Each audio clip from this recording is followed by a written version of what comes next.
جہاں بھی کہیں علم کی فضیلت بیان ہوئی ہے، علم کی منقبت بیان ہوئی ہے اور علم کے فوائد و ثمرات بیان ہوئے ہیں، اس علم سے مراد دینی علم ہے، قرآن اور حدیث کا علم ہے، اور اسی علم کو نور کہا گیا ہے، جس کے بارے میں علماء کرام کا اور فقہاء اعظام کا یہ قول ہے کہ النور اذا دخل فی الصدر انفتح، کہ یہ علم کا نور جب انسان کے سینے میں داخل ہوتا ہے تو اللہ تبارک و تعالی اس کے سینے کو کھول دیتے ہیں، اللہ تبارک و تعالی شرح صدر کی نعمت عطا فرما دیتے ہیں۔ تو پوری عالم انسانیت میں سب سے زیادہ فضیلت اور عظمت والے لوگ یہ اہل ایمان ہیں، اور اہل ایمان میں، ایمان والوں میں سب سے زیادہ فضیلت، عظمت، شان اور رفعت والے لوگ یہ اہل علم ہیں، علماء ہیں، کیونکہ قرآن مجید فرقان حمید کا فیصلہ ہے والذین اوتوا العلم درجات، کہ وہ لوگ جن کو علم دیا گیا، وہ لوگ کہ جنہیں علم کی نعمت حاصل ہے، وہ لوگ کہ جو اہل علم ہیں، علماء ہیں، ان کے درجات بہت زیادہ بلند و بالا ہیں، اللہ تبارک و تعالیٰ کی نظر میں وہ بڑی عظمت والے ہیں، وہ بڑی شان والے ہیں، وہ بڑی رفعتوں اور بلندیوں والے ہیں۔ تو میرے بھائیوں، اصل اور حقیقی علم اور مقصودی علم یہ دینی علم ہے۔ اب سوال یہ پیدا ہوتا ہے کہ ایسا کون سا علم کہ جس علم کو ہم حقیقی علم بھی کہیں، ایسا کون سا علم ہے کہ جس علم کو ہم علم نافع بھی کہہ سکتے ہیں، ایسا کون سا علم ہے کہ جو مقصودی علم ہے؟ تو یاد رکھیں کہ جس علم کے حصول سے آپ کی ظاہری اور باطنی زندگی کے اندر انقلاب اور تبدیلی پیدا ہو جائے، یہ حقیقی علم ہے۔ ایسا علم کہ جس علم سے آپ کے جسم سے ظاہر ہونے والے اعمال کی اصلاح بھی ہو جائے، یعنی ظاہری اعمال کی اصلاح بھی ہو جائے اور آپ کے باطن کی اصلاح بھی ہو جائے، یہ حقیقی علم ہے، یہ دینی علم ہے، یہ مقصودی علم ہے، یہ علم نافع ہے۔ اور باطنی طور پر انقلاب اور تبدیلی کا یہ مطلب ہے کہ وہ علم کہ جس علم سے آپ کے دل کے اندر تقوی اور للہیت پیدا ہو جائے، ایسا علم کہ جس علم سے آپ کے دل کے اندر خشیت الہی پیدا ہو جائے، ایسا علم کہ جس علم کو حاصل کرنے کے بعد آپ کے دل سے کینہ، بغض، عداوت اور نفرت کے جذبات اور احساسات کا خاتمہ ہو جائے اور آپ کا دل پاک اور صاف ہو جائے، ایسے علم کو علم حقیقی کہتے ہیں، ایسے علم کو مقصودی علم کہتے ہیں، ایسے علم کو علم نافع کہتے ہیں۔ اور اس کے مقابلے میں، اس دینی علم کے مقابلے میں جو دنیاوی علوم ہیں ان کو اللہ تبارک و تعالی نے بہت تھوڑا قرار دیا ہے۔ دنیاوی علوم جتنے بھی ہیں ان تمام علوم کو اللہ تبارک و تعالی نے بہت تھوڑی چیز قرار دیا ہے۔ اللہ تبارک و تعالی فرماتے ہیں قل متاع الدنیا قلیل، اے میرے محبوب پیغمبر صلی اللہ علیہ وسلم آپ کہہ دیجئے کہ یہ دنیا کی متاع بہت تھوڑی ہے۔ جب دنیا کی متاع تھوڑی ہے تو دنیاوی جو علوم ہوں گے وہ بھی بہت تھوڑے ہوں گے۔ اس کی مثال ایسے سمجھ لیں کہ جیسا کہ ہم دنیا کے اندر دیکھتے ہیں کہ اگر کوئی آدمی پرائمری پاس ہو، مڈل پاس ہو، 5 کلاسیں اس نے پڑھی ہوں،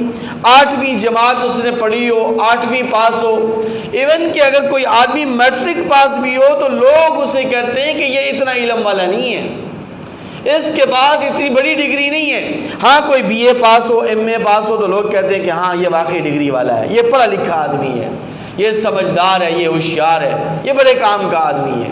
تو اسی طرح اللہ تبارک و تعالی بھی فرماتے ہیں کہ آخرت کے علم کے مقابلے میں، دینی علوم کے مقابلے میں دنیاوی جتنے بھی علوم ہیں وہ سارے کے سارے علوم تھوڑے ہیں۔ وہ علم بہت معمولی، دنیا کا علم بہت معمولی علم ہے،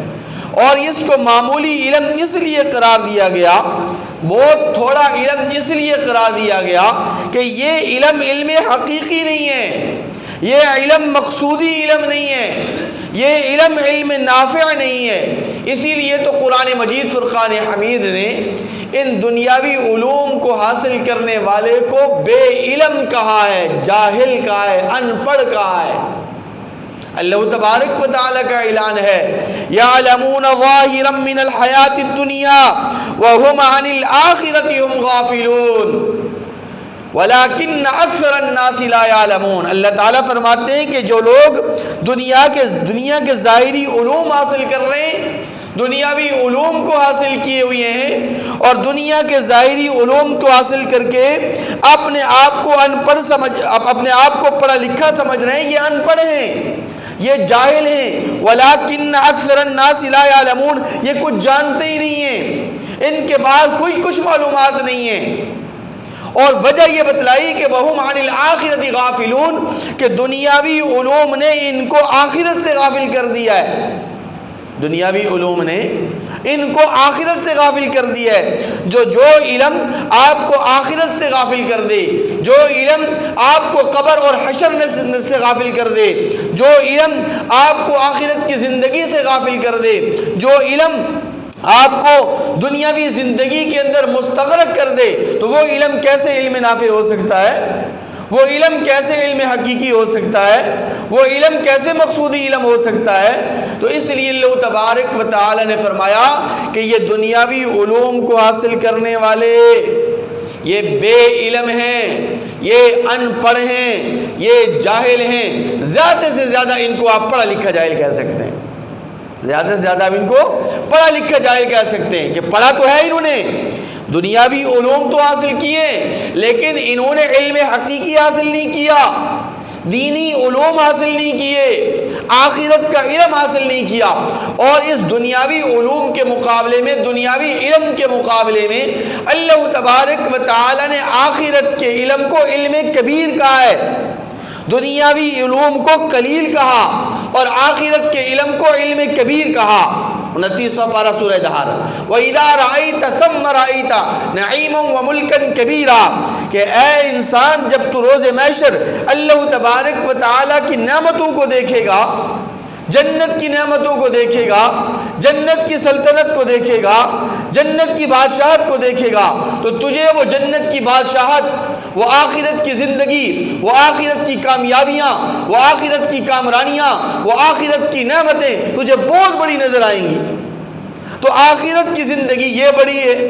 آخرت کا جو علم ہے یہ علم کبیر ہے، دنیا کا جو علم ہے یہ علم قلیل ہے۔ اور میرے مسلمان بھائیوں، اس معاشرے کے اندر، جس معاشرے کے اندر ہم رہ رہے ہیں، اس معاشرے کے اندر علماء کی اور اہل علم کی اور دین علوم حاصل کرنے والوں کی حیثیت ایسی ہے جیسے کہ ہمارے جسم کے اندر دل کی حیثیت ہے۔ جسم کے اندر جو حیثیت دل کو حاصل ہے، اسی طرح معاشرے کے اندر علماء کو وہ حیثیت حاصل ہے۔ دل بیمار ہو جائے، آپ دل کے مریض بن جائیں، آپ کتنے قابل رحم ہوتے ہیں۔ اور اگر آپ کا دل صحیح ہے، آپ کا دل تندرست ہے، تو کوئی بھی بیماری آپ پر حاوی نہیں ہو سکتی۔ دل اگر بیمار ہے، آپ دل کے مریض ہیں، آپ کا بلڈ پریشر بھی بڑھے گا،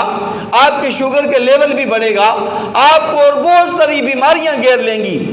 ذہنی ٹینشنوں کے آپ شکار ہو جائیں گے، آپ پریشانیوں کا شکار ہو جائیں گے، آپ جناب والا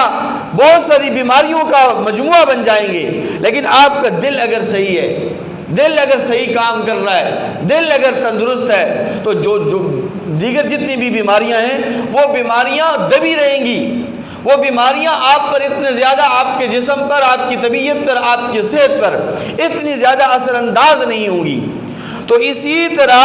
معاشرے کے اندر اگر علماء ٹھیک ہو جائیں، اہل علم اگر ٹھیک ہو جائیں اور لوگ اہل علم سے رہنمائی حاصل کرنے لگ جائیں، اور لوگ اگر علماء کو اپنا مقتدا، اپنا مذہبی پیشوا بنا لیں گے، تو پھر معاشرہ بھی صحیح رہے گا، معاشرہ بیماریوں کا شکار نہیں ہوگا، معاشرہ گمراہی کا شکار نہیں ہوگا، معاشرہ نافرمانی کا شکار نہیں ہوگا، معاشرہ جو ہے یہ ضلالت کا شکار نہیں ہوگا۔ لیکن جب علماء کو اگر آپ فالو نہیں کریں گے، علماء کو اپنا مذہبی مقتدا اور پیشوا آپ نہیں بنائیں گے، اور صحیح علماء کو جو اہل علم ہیں، جن کے پاس قرآن اور حدیث کا علم ہے، جن کے پاس علم حقیقی ہے، جن کے پاس علم مقصودی ہے، اگر آپ ان کے پیچھے نہیں چلیں گے، اگر آپ ان کی باتوں پر عمل نہیں کریں گے، تو آپ کا معاشرہ بھی بیماریوں کا شکار ہو جائے گا، آپ کا پورا معاشرہ بیمار پڑ جائے گا۔ لیکن علماء کا ٹھیک ہونا ضروری ہے، علماء کی پہچان ضروری ہے۔ اسی لیے امام مالک رحمۃ اللہ علیہ سے کسی نے پوچھا کہ حضرت یہ فرمائیں کہ اس امت کی کشتی کیسے ڈوبے گی، امت کی کشتی کیسے ڈوبے گی؟ فرمایا کہ علماء کے ذریعے سے، علماء کی وجہ سے اس امت کی کشتی ڈوبے گی۔ پھر پوچھا کہ اچھا یہ جو کشتی ڈوبی ہے، یہ کشتی کنارے کیسے لگے گی، امت کی کشتی کنارے کیسے لگے گی؟ تو فرمایا کہ علماء کے ذریعے سے۔ تو پوچھنے والا بڑا حیران ہوا کہ ڈوبے گی بھی علماء کے ذریعے سے، کنارے بھی لگے گی، پار بھی لگے گی علماء کے ذریعے سے۔ تو بات سمجھ میں نہیں آئی، تو پھر حضرت نے وضاحت فرمائی کہ علماء کی دو قسمیں ہیں، ایک ہیں علماء سو، وہ علماء سو کہ جو ظاہری طور پر اپنے آپ کو علماء کہہ رہے ہیں، علماء کے لبادے میں، داڑھی پگڑی تو ہے، داڑھی پگڑی کو دیکھ کر لوگ ان کو علماء سمجھ رہے ہیں، لیکن وہ اصل علماء نہیں ہے، وہ نیک اور صلحاء نہیں ہے، وہ علماء سو ہیں، وہ علماء بد ہیں، وہ خود بھی گمراہ ہو رہے ہیں، دوسروں کو بھی گمراہ کر رہے ہیں۔ اور کچھ علماء وہ ہیں کہ جو علماء صالح ہیں، وہ علماء، وہ صلحاء، وہ قرآن اور حدیث کے علوم حاصل کیے ہوئے ہیں، انہوں نے مدرسے، مسجد، مکتب کی چٹائیوں پر رگڑے کھا کر قرآن اور حدیث کے علوم حاصل کیے ہیں، قرآن اور حدیث کے بنیادی قواعد اور ضوابط کو سیکھا ہے، اور پھر قرآن اور حدیث کے بنیادی قواعد اور ضوابط کو سیکھ کر وہ پھر قرآن اور حدیث سے لوگوں کو مسائل مستنبط کر کے بتلا رہے ہیں، ان کی رہنمائی کر رہے ہیں، اور پھر امت جو ہے سیدھے راہ پر چل رہی ہے، امت صراط مستقیم پر چل رہی ہے۔ لیکن جو لوگ صرف اور صرف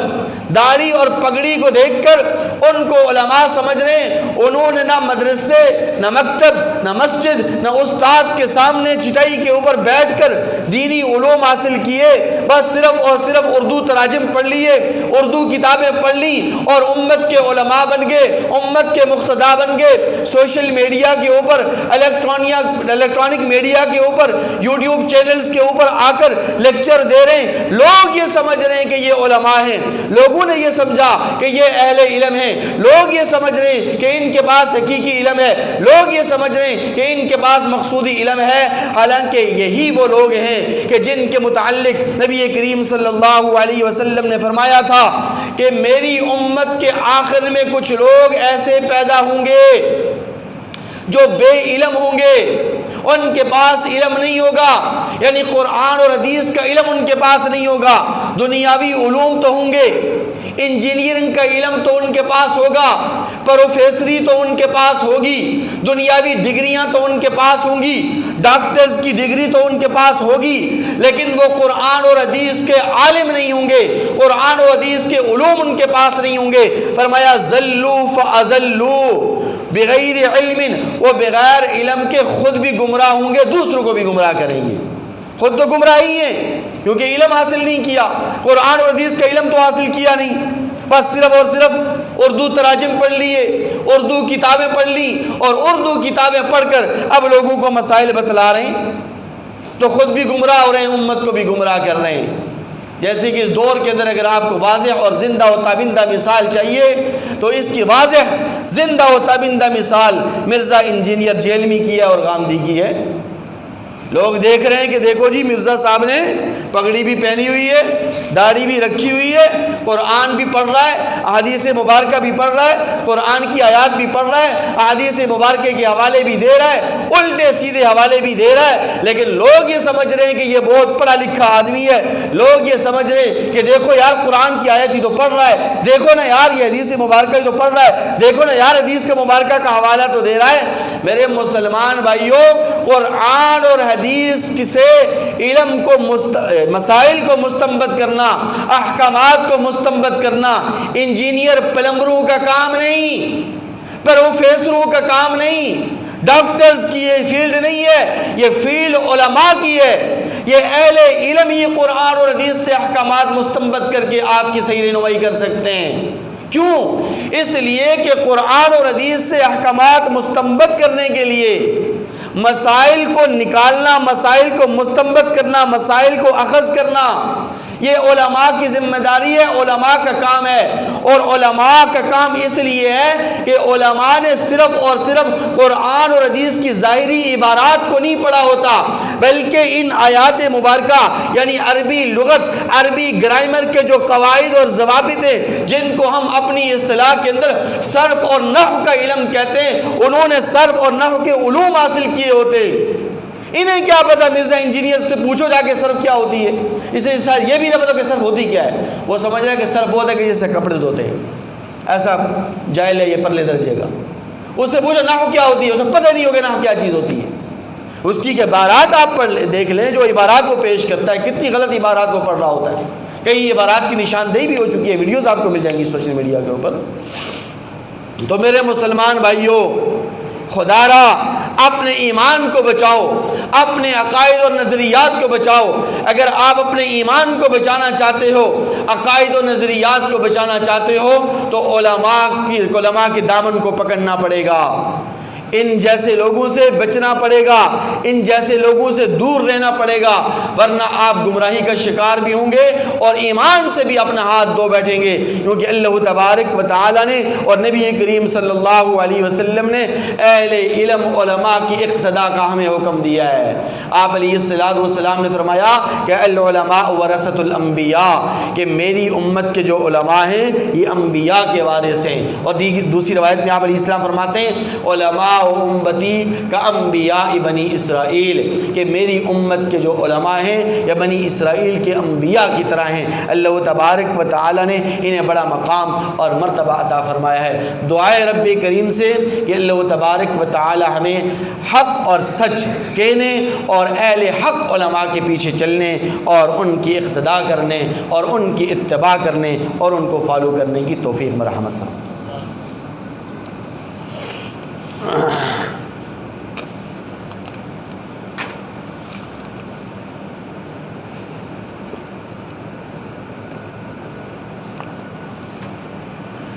بہت لمبا چوڑا سوال ہے بھائی،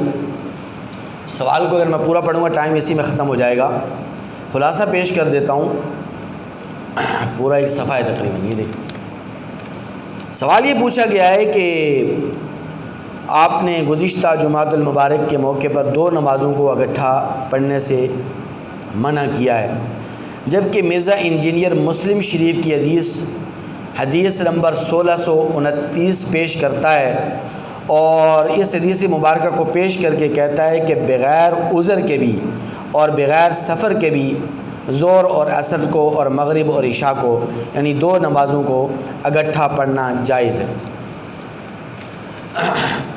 ایک بات یاد رکھیں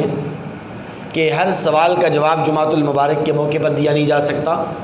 آپ کو پتہ ہے کہ جمعۃ المبارک کا موقع یہ بڑا نازک موقع ہوتا ہے، وقت انتہائی مختصر ہوتا ہے، آپ لوگوں کی ڈیوٹی ٹائم ہوتا ہے، اس لیے اپنے وقت پر جمعہ اور بیان ختم کرنا ہوتا ہے۔ تو ہر سوال کا جواب اگر ہم ہر جمعۃ المبارک کے موقع پر دیں گے تو پھر وقت نہیں رہے گا۔ اس لیے اگر آپ کو ہر سوال کا جواب چاہیے تو آپ ہفتہ واری جو ہمارا درس قرآن ہے جو بروز بدھ بعد نماز مغرب ہوتا ہے اس میں آپ شرکت کیا کریں۔ یہ پرانا سوال ہے، 2-3 ہفتے پہلے شاید آیا تھا۔ اور اسی طرح اگر آپ کو فوری کسی سوال کا جواب چاہیے تو آپ ویڈیو کے کمنٹ سیکشن میں جائیں اور ویڈیو بیان کے کمنٹ سیکشن میں جا کے سوال کیا کریں، فوراً آپ کو جواب مل جائے گا۔ اور تیسرا آپشن بھی میں نے آپ کو یہ دیا تھا کہ اگر آپ کو بہت زیادہ ایمرجنسی میں کوئی سوال پوچھنا ہو تو آپ میرے واٹس ایپ نمبر جو باہر میں نے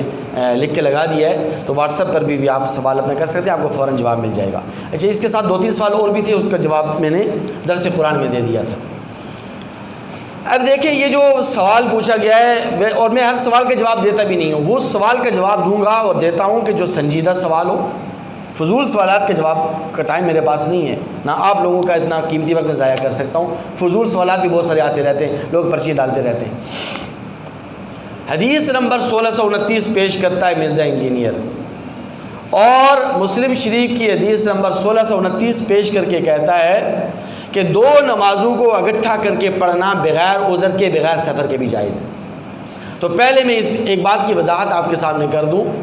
کہ ائمہ اکرام میں سے کسی امام کے نزدیک بغیر عذر کے 2 نمازوں کو اکٹھا پڑھنا جائز نہیں ہے، ما سوائے مزدلفہ اور عرفات کے۔ امام اعظم ابو حنیفہ، امام شافعی،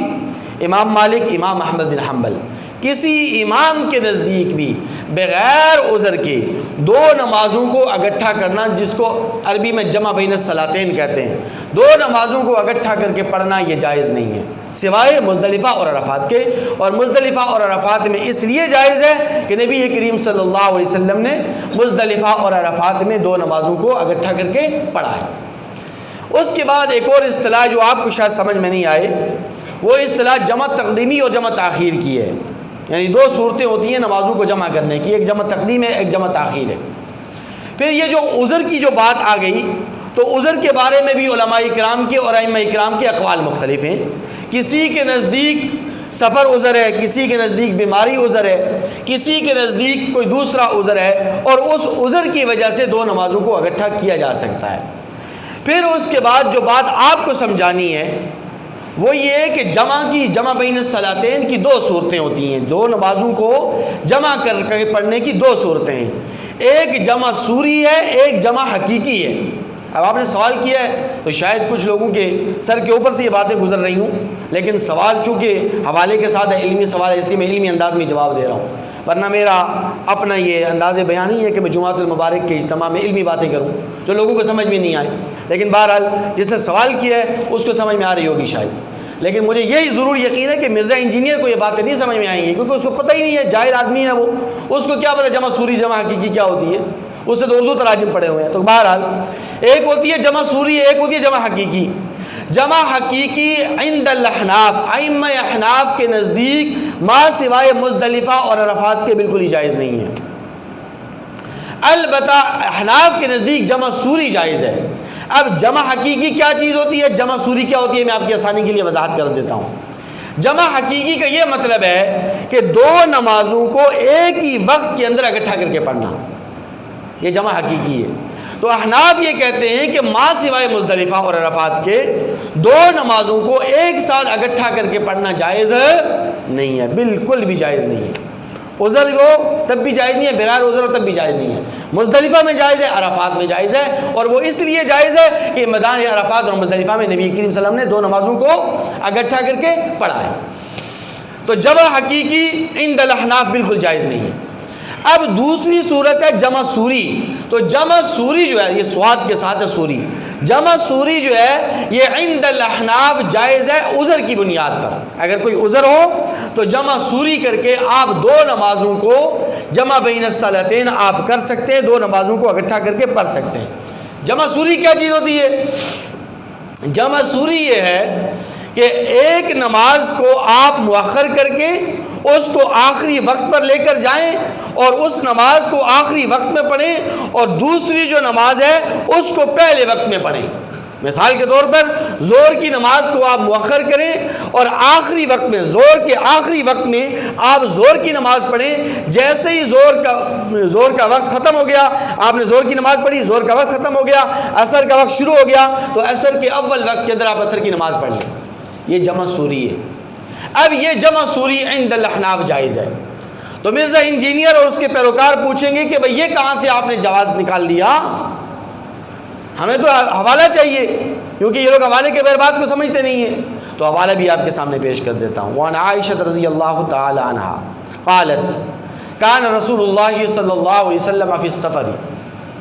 یؤخر الظہر ویقدم العصر ویؤخر المغرب ویؤخر العشاء۔ اما عائشہ رضی اللہ تعالیٰ عنہ فرماتی ہیں کہ نبی کریم صلی اللہ علیہ وسلم سفر کے اندر ظہر کی نماز کو مؤخر کر کے عصر کی نماز کو مقدم کر کے دو نمازوں کو اکٹھا پڑھ لیا کرتے تھے۔ آپ علیہ السلام سفر کے دوران مغرب کی نماز کو مؤخر کر کے عشاء کی نماز کو مقدم کر کے دو نمازوں کو اکٹھا پڑھ لیا کرتے تھے۔ بخاری شریف کے اندر حضرت عبداللہ ابن مسعود رضی اللہ تعالیٰ عنہ کی روایت ہے۔ آپ رضی اللہ تعالیٰ عنہ فرماتے ہیں کہ میں نے اپنی پوری زندگی میں نبی کریم صلی اللہ علیہ وسلم کو کبھی بھی دو نمازوں کو اکٹھا پڑھتے ہوئے نہیں دیکھا ما سوائے مزدلفہ اور عرفات کے۔ اب اس مرزا انجینئر بدبخت سے کوئی پوچھے کہ عبداللہ ابن مسعود جنہوں نے نبی کریم صلی اللہ علیہ وسلم کو خود دیکھا ہے، آپ علیہ السلام کے صحابی رسول ہیں، آپ علیہ السلام کی مجلس کے اندر بیٹھے ہوئے ہیں، وہ فرماتے ہیں کہ نبی کریم صلی اللہ علیہ وسلم نے دو نمازوں کو کبھی اکٹھا کر کے نہیں پڑھا ہے ما سوائے مزدلفہ اور عرفات کے۔ تو کون ہوتا ہے جو کہتا ہے بغیر عذر کے بغیر سفر کی دو نمازوں کو اکٹھا پڑھنا جائز ہے؟ ایک اور حوالہ سن لیجئے جمع سوری کا، کیونکہ احناف پر بہت زیادہ اعتراض کرتا ہے، وہ امام حنیفہ رضی اللہ رحمۃ اللہ علیہ پر، امام اعظم ابو حنیفہ رحمۃ اللہ علیہ پر بہت سخت تنقید کرتا ہے یہ بدبخت۔ آپ کو تو بڑی تکلیف ہوئی ہے نے اس کو جہنمی کیوں کہا ہے؟ میں نے صرف جہنمی کہا ہے، لوگوں نے تو اس پر بڑے بڑے فتوے لگائے ہیں، علماء نے کفر کا اندیشہ اس پر ظاہر کیا گیا ہے، یہودیت اور نصرانیت کا اندیشہ اس کے اوپر ظاہر کیا گیا، اس کی وجہ بھی میں آپ کو بتلاؤں گا۔ جہنمی ہونے کا یہ مطلب نہیں ہے کہ بندہ دائرہ اسلام سے خارج ہو گیا، جہنمی ہونے کا یہ مطلب ہے کہ یہ اپنے کرتوتوں کی وجہ سے، اپنی باتوں کی وجہ سے، اپنی گستاخیوں کی وجہ سے یہ جہنم میں ضرور جائے گا۔ اس لیے میں جہلمی نہیں کہتا، میں اسے جہنمی کہتا ہوں، بلا وجہ نہیں کہتا۔ تو ابو داؤد شریف کے اندر روایت ہے، حضرت عبداللہ ابن عمر رضی اللہ تعالیٰ عنہ کے مؤذن نے آ کر ان کو خبر دی، اطلاع دی کہ حضرت نماز مغرب کا وقت ہو گیا ہے۔ عبداللہ ابن عمر رضی اللہ تعالیٰ عنہ فرماتے ہیں کہ ابھی رک جاؤ، ٹھہر جاؤ، تھوڑا دیر صبر کرو، غیوب شفق ہونے دو۔ جب غیوب شفق ہو گیا تو پھر حضرت عبداللہ ابن عمر رضی اللہ تعالیٰ عنہ نے نیچے اترے اور نیچے اتر کر انہوں نے مغرب کی نماز پڑھی، اور حدیث مبارکہ کے الفاظ ہیں، ابو داؤد شریف کے اندر یہ الفاظ موجود ہیں، ثم انتظر حتی غاب الشفق، آپ نے مزید انتظار کیا، مغرب کی نماز پڑھنے کے بعد مزید انتظار کیا، پھر جب شفق غائب ہو گیا تو پھر آپ رضی اللہ تعالیٰ عنہ نے مغرب کی نماز پڑھنے کے بعد، انتظار کرنے کے بعد پھر عشاء کی نماز کو پڑھا۔ تو یہ جمع سوری ہے کہ مغرب کو آخری وقت میں پڑھا، عشاء کو پہلے وقت میں پڑھا، تو جمع سوری ہو گئی، تو جمع سوری جائز ہے۔ پھر یہ جو حوالہ پیش کیا گیا ہے مسلم شریف کا حدیث نمبر 1629، اس حدیث مبارکہ کے متعلق تمام ائمہ اکرام کا یہ قول ہے کہ اس حدیث مبارکہ کے اندر جمع بین الصلاتین سے مراد وہ نمازیں ہیں کہ جو نمازیں کسی عذر کی وجہ سے اکٹھے کر کے پڑھی جائیں۔ بغیر عذر کے کوئی بھی نماز، کوئی بھی دو نمازیں اکٹھی کر کے پڑھنا جمع بین الصلاتین بغیر عذر کے جائز ہے ہی نہیں ہے۔ اور امام المحدثین، رئیس المحدثین علامہ ابن حجر عسقلانی رحمۃ اللہ علیہ نے اسی حدیث مبارکہ کے ذیل میں لکھا ہے، جو مرزا انجینئر پیش کرتا ہے، اسی حدیث مبارکہ کے ذیل میں وہ لکھتے ہیں فتح الباری کے اندر کہ اس حدیث مبارکہ کے اندر جو دو نمازوں کو اکٹھا کر کے پڑھا گیا، وہ دو نمازیں نبی کریم صلی اللہ علیہ وسلم کسی عذر کی وجہ سے، کسی کام کی وجہ سے، کسی بیماری، کسی سفر، کسی عذر کی وجہ سے آپ علیہ السلام نے دو نمازوں کو اکٹھا کر کے پڑھا ہے۔ تو آپ فیصلہ آپ کریں کہ آپ علامہ ابن حجر عسقلانی رحمۃ اللہ علیہ جو امام المحدثین ہیں، رئیس المحدثین ہیں، ان کی بات آپ کے یہاں زیادہ معتبر ہے یا اس مرزا انجینئر پلمبر کی بات آپ کے یہاں زیادہ معتبر ہے؟ رہی بات اس کے جہنمی ہونے کی، تو مجھے تو افسوس آپ پر ہے، اس پر اتنا نہیں ہے کہ آپ کو بڑا دکھ ہوا کہ اس کو جہنمی کیوں کہا گیا۔ وہ جب صحابہ کرام کی شان میں گستاخیاں کرتا ہے، وہ جب اولیاء اللہ کی شان میں گستاخیاں کرتا ہے، وہ جب امام اعظم ابو حنیفہ رحمۃ اللہ علیہ پر تنقید کرتا ہے، اعتراض کرتا ہے، آپ کو اس وقت تکلیف نہیں ہوتی اور آپ کو یہ تکلیف ہو گئی کہ اس کو ایسا کیوں کہا گیا۔ چلے میں زیادہ دور نہیں جاتا، ابھی جو تازہ معاملہ ہے اسرائیل کا جو معاملہ ہے، اس معاملے کے اندر آپ مرزا انجینئر کا موقف دیکھیے، اس کا موقف وہی ہے جو یہود و نصارہ کا ہے، جو مغرب کا موقف ہے، جو برطانیہ کا موقف ہے، جو امریکہ کا موقف ہے۔ کہتا ہے کہ بھئی اسرائیل کو تسلیم کر لینا چاہیے۔ بھئی کیوں تسلیم کر لیں؟ کہتا ہے کہ اس لیے تسلیم کر لیں اسرائیل کو اور اسرائیل کی ریاست کو کہ اسرائیل اس وقت بہت بڑا طاقتور ہے، اور پھر صحابہ کرام کی شان میں گستاخی کرتے ہوئے یہ کہتا ہے کہ یہ اسرائیل اتنا بڑا طاقتور ہے کہ اگر آج کے دور میں خالد بن ولید رضی اللہ تعالی عنہ بھی زندہ ہو کر دوبارہ آ جائیں تو وہ بھی اسرائیل کو شکست نہیں دے سکتے۔ معاذ اللہ ثم معاذ اللہ۔ فیصلہ آپ کریں، اگر مسلمان ہیں، آپ کو زیادہ اگر تکلیف ہوئی ہے تو کیا آپ ایسے شخص کو فالو کریں گے جو اتنی بڑی گستاخی کرتا ہے؟ وہ خالد بن ولید رضی اللہ تعالی عنہ کہ جن کو نبی کریم صلی اللہ علیہ وسلم نے سیف من سیوف اللہ کہا ہے کہ وہ اللہ کی تلواروں میں سے ایک تلوار تھے، اور خالد بن ولید رضی اللہ تعالی عنہ جس میدان جنگ کے اندر جاتے تھے، جس میدان جہاد کے اندر جاتے تھے، فتح کے بغیر آپ کبھی بھی نہیں لوٹے۔ اللہ تبارک و تعالی نے ہر مارکے کے اندر، ہر غزوے کے اندر آپ رضی اللہ تعالیٰ عنہ کے توفیق مسلمانوں کو فتح عطا فرمائیے۔ تو یہ کہتا ہے اگر وہ بھی آ جائے تبھی اسرائیل کو شکست، یعنی جس طرح یہ خود بزدل ہے، کمزور ایمان والا ہے، اسی طرح یہ سمجھتا ہے کہ جو سارے کے سارے جو لوگ ہیں مسلمان ہیں وہ بھی میری طرح کمزور ایمان والے ہیں، اور پھر صحابہ کرام کا ایمان، صحابہ کرام کا تقوی، ان کا اللہ کی ذات پر بھروسہ اور اعتماد جس کا تو اندازہ اور تصور بھی نہیں کیا جا سکتا، اس کے اندر ان کے ایمان کو بھی اپنے ایمان کے ساتھ یہ پرکھ رہا ہے۔ اور اسرائیل کو تو قائد اعظم محمد علی جناح مرحوم نے بھی تسلیم نہیں کیا تھا۔ آپ کو پتہ ہے کہ 1948 کے اندر جب فلسطین میں اسرائیل کی ریاست قائم ہوئی اور 1947 کے اندر پاکستان بنا، تو ایک طرف پاکستان کے قیام کا اعلان ہو رہا تھا اور دوسری طرف 1948 کے اندر اسرائیل کی ریاست کے قیام کا اعلان ہوا۔ تو قائد اعظم سے جب پوچھا گیا تو قائد اعظم مرحوم نے فرمایا کہ چونکہ پاکستان نے پوری امت مسلمہ کی قیادت کرنی ہے، اس لیے مغرب نے مسلمانوں کی قیادت کی راہ میں روڑے اٹکانے کے لیے، رکاوٹیں پیدا کرنے کے لیے اسرائیل کو لا کر کھڑا کر دیا۔ اور میں یہ سمجھتا ہوں، قائد اعظم فرماتے تھے کہ میں یہ سمجھتا ہوں کہ اسرائیل مغرب کی ناجائز اولاد ہے، یہ مغرب کا ناجائز بچہ ہے، اس لیے میں کبھی بھی اس کو تسلیم نہیں کروں گا۔ تو اس وقت سے لے کر 1947 سے لے کر قائد اعظم محمد علی جناح سے لے کر آج تک کسی پاکستانی سیاسی قیادت نے اسرائیل کو تسلیم نہیں کیا، اور یہ کہہ رہے تھے اسرائیل کو تسلیم کر لیا جائے۔ اور دلیل لاجک کیا دیتا ہے؟ کہتا ہے بنگلہ دیش کو تو بھی ہم نے تسلیم کر لیا تھا، بنگلہ دیش کو بھی تو ہم نے الگ کر لیا۔ بھائی بنگلہ دیش کا معاملہ الگ ہے، اور بنگلہ دیش کو الگ کرنے والے کون سے کوئی صوفی اور بزرگ اور اللہ والے تھے؟ وہ بھی تو تمہارے جیسے غدار ہی تھے۔ اور پھر فلسطین کو تم جو ہے وہ بنگلہ دیش سے اس کو ملاتے ہو۔ بنگلہ دیش اور فلسطین میں زمین آسمان کا فرق ہے۔ فلسطین کے اندر مسلمانوں کا قبلہ اول ہے، بیت المقدس ہے، اس کو کیسے چھوڑا جا سکتا ہے؟ فلسطینی مسلمان اپنی جان پر کھیل جائیں گے، اپنا سب کچھ داؤ پر لگا دیں گے، اپنا سب کچھ قربان کر دیں گے، لیکن وہ اپنا قبلہ بیت المقدس کی بھی نہیں چھوڑیں گے، تمہارے کہنے کی وجہ سے نہیں چھوڑیں گے۔ تو بہرحال بات کو صرف اور صرف سمجھنے کی کوشش کی جائے، یہ ظاہری طور پر پگڑیاں، داڑیاں، ظاہری طور پر عربی عبارتیں، ظاہری طور پر قرآن اور حدیث کے حوالے آپ کے سامنے پیش کر کے آپ کو متاثر کرنے کی کوشش کر رہے ہیں۔ آپ اگر ان کی باتوں میں آئیں گے، آپ اپنے ایمان سے بھی جائیں گے، عقائد و نظریات سے بھی جائیں گے، اور آپ جو ہے اپنے دین سے بھی محروم ہو جائیں گے۔ اس لیے علماء کو فالو کریں، علماء کی مجلس کے اندر بیٹھیں، علماء کی صحبت کو اختیار کریں۔ انشاءاللہ عزیز اس امت کے رہنما آپ کے علماء ہی ہیں، آپ کی علماء صحیح رہنمائی کر کے آپ کو صراط مستقیم پر گامزن کر سکتے ہیں۔ اللہ تعالیٰ سے دعا، اللہ تعالیٰ میں عمل کریں۔